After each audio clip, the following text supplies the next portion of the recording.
En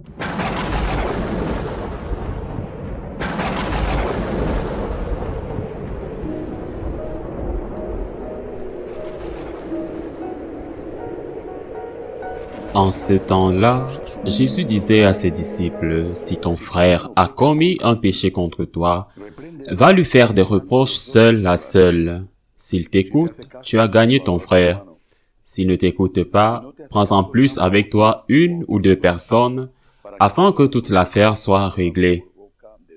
Sous la parole de 2 ou de 3 témoins. S'il refuse de les écouter, dis-le à l'assemblée de l'Église. S'il refuse encore d'écouter l'Église, considère-le comme un païen et un publicain. Amen, je vous le dis. Tout ce que vous aurez lié sur la terre sera lié dans le ciel. Et tout ce que vous aurez délié sur la terre sera délié dans le ciel.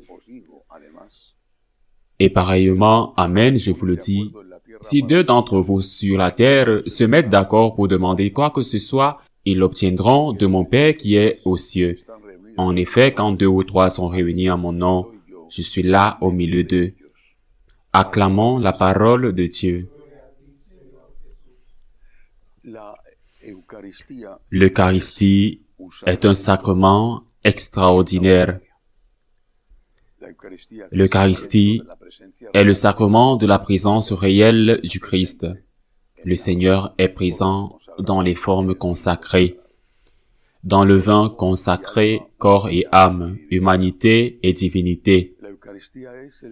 L'Eucharistie est le sacrement qui nous unit le plus au Seigneur, car lorsque nous laissons le Christ entrer en nous, il nous transforme en lui. Ce n'est pas que nous l'incorporons en notre chair, mais, comme le dit le Seigneur, il nous prépare déjà à la vie éternelle.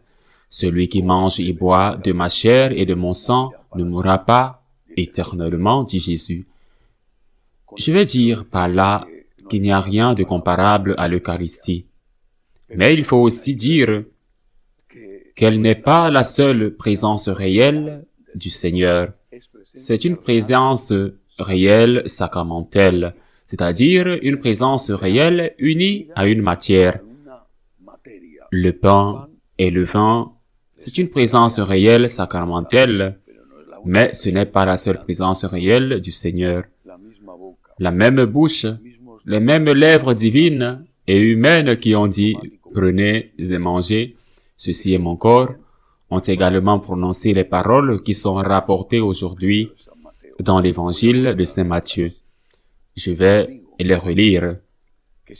Je vous le dis, si 2 d'entre vous se mettent d'accord sur la terre pour demander quelque chose, mon Père qui est aux cieux le leur donnera. Car là où 2 ou 3 sont réunis en mon nom, je suis au milieu d'eux. C'est le même Jésus, celui qui prononce ces paroles, et celui qui dit « Prenez et mangez, ceci est mon corps », c'est le même Jésus. Pourquoi donner de l'importance à certaines paroles qui ont de l'importance et ne pas donner de l'importance à d'autres? Il y a une présence du Christ dans la communauté. Quand la communauté est rassemblée, c'est-à-dire unie. Quand la communauté est unie au nom du Christ, le Seigneur est présent et entend les supplications de cette communauté unie et rassemblée. Pourquoi n'accordons-nous pas d'importance à ces paroles? L'Eucharistie a sa place. La tradition a sa place, c'est-à-dire l'enseignement de la hiérarchie, l'enseignement légitime. La parole de Dieu a sa place comme présence réelle. La présence de Jésus dans le frère souffrant a sa place.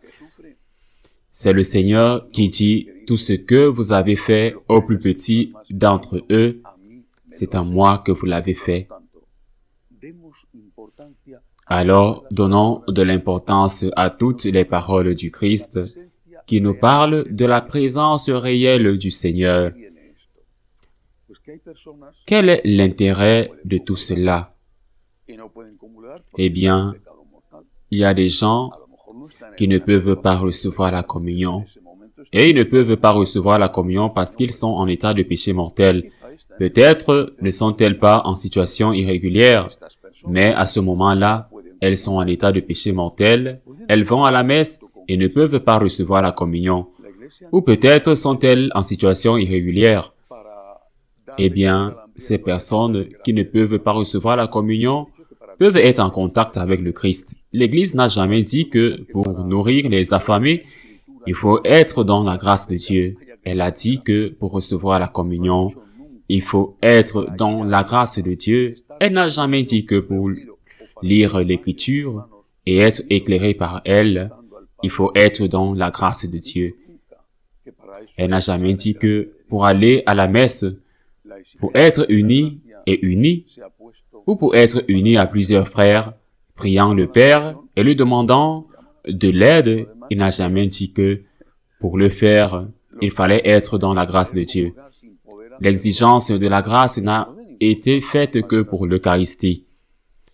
Je suis frappé, et même très frappé, que ceux qui s'obstinent à vouloir communier sans pouvoir le faire n'accordent pas d'importance à ces choses.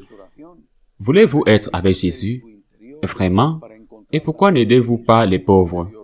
Et pourquoi ne priez-vous pas en vous repliant sur vous-même pour trouver la voie du Christ en vous? Parce que c'est là que se trouve la présence du Seigneur. Tu veux être avec Jésus et tu ne peux pas communier, alors pourquoi ne pas méditer en lisant la parole? Tu veux être avec Jésus et tu ne peux pas communier, pourquoi ne pas te joindre à d'autres frères dans une petite communauté?